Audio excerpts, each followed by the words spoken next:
गांव के हरे भरे खेत, मिट्टी की गलियां और पुराने घरों से घिरा हुआ था राजीव का घर।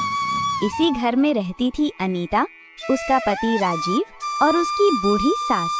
उसका पति राजीव बहुत ही कामचोर था। दिन भर अपने दोस्तों के पास बैठा रहता था, जिस कारण घर अच्छे से नहीं चल पाता था। उसकी वजह से अनीता और उसकी सास शांति देवी को दिन भर काम करना पड़ता था। अनीता अपनी सास के साथ खेत में दिन भर काम करती थी और घर लौटते समय लकड़ियां भी काट के ले आती, जिस कारण वो और उसकी सास दोनों ही बहुत दुखी थी।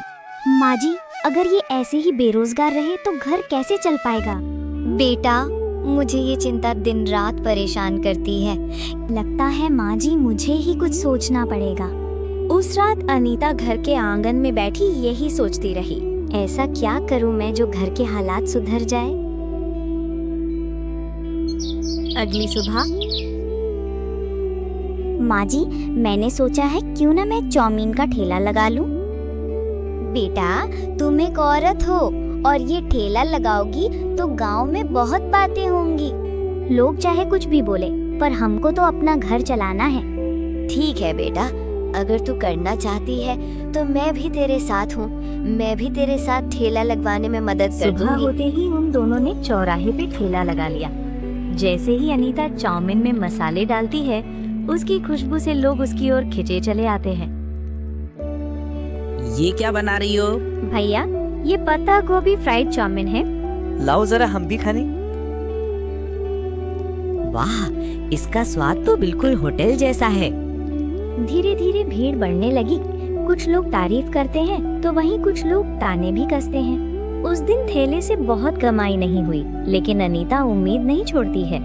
दूसरे दिन अनीता फिर से ठेला लेके चौराहे पे पहुंच गई। इस बार उसको उम्मीद थी कि आज कल से ज्यादा बिक्री होगी। इतने में थोड़ी बहुत भीड़ लग जाती है उसके पास। ऐसे ही उस दिन ठेले से कमाई पहले दिन से थोड़ी ज्यादा हुई थी। अनीता और उसकी सास दोनों ही बहुत खुश थे। कुछ हफ्तों तक काम चलता रहा, पर धीरे धीरे गांव के सभी लोग चाउमीन खाकर ऊब गए थे और उसके ठेले के ग्राहक कम होने लग गए। वो बहुत उदास होकर अपनी सास से कुछ बोल ही रही थी। एक ग्राहक उससे बोलता है आकर, अरे अब तुम कुछ नया बनाओ, चाउमीन रोज रोज अच्छी नहीं लगती है। नया? लेकिन ऐसा क्या बनाऊं जो आप सबको अच्छा लगे? शहर की ऐसी बहुत सी चीजें हैं जो गांव में नहीं मिलती, उनको बनाओ। हो सकता है तुम्हारे ठेले पर फिर से भीड़ लगने लगे।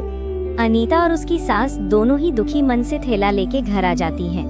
अनीता रात भर सोचती है, अब क्या करूं जो वापस से मेरे ठेले पर भीड़ लगने लगे।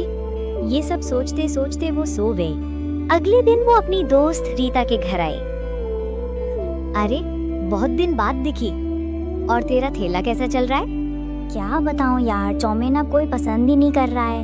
एक ने तो ये भी बोला शहर की कोई ऐसी चीज बनाओ जो गांव में ना बिकती हो।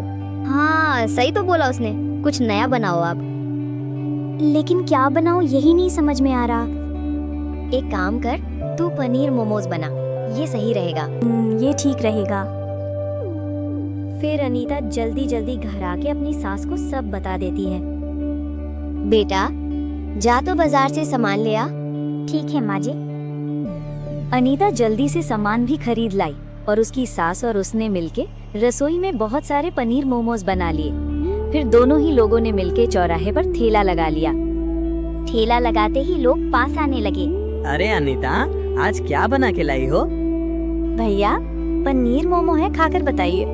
लाओ जरा चक्के देखिए। वाह, इसका स्वाद तो सचमुच कमाल है। अब तो रोज यही खाऊंगा आकर। भीड़ बढ़ने लगी। फिर से अब ठेले के पास हंसी खुशी का माहौल था। घर पहुंचकर अनीता राजीव को बताती है कि सभी गांव के लोगों को उसके हाथ के पनीर मोमो बहुत पसंद आए। लोग तुम्हारे तारीफ कर रहे हैं जैसे मैं। हाँ, तू निकम्मा ही है राजीव, तुझसे अच्छी तो मेरी बहू है। इतना कहते ही उसकी सांस चली गई और राजीव भी अपने दोस्तों के पास चला गया। अब ठेले पर ग्राहक बढ़ने लगे। बच्चे, बूढ़े, नौजवान सभी अब उसके ही ठेले से पनीर मोमो खाने लगे। जो पड़ोसी पहले ताने मारते, अब वही उसकी तारीफ करने लगे।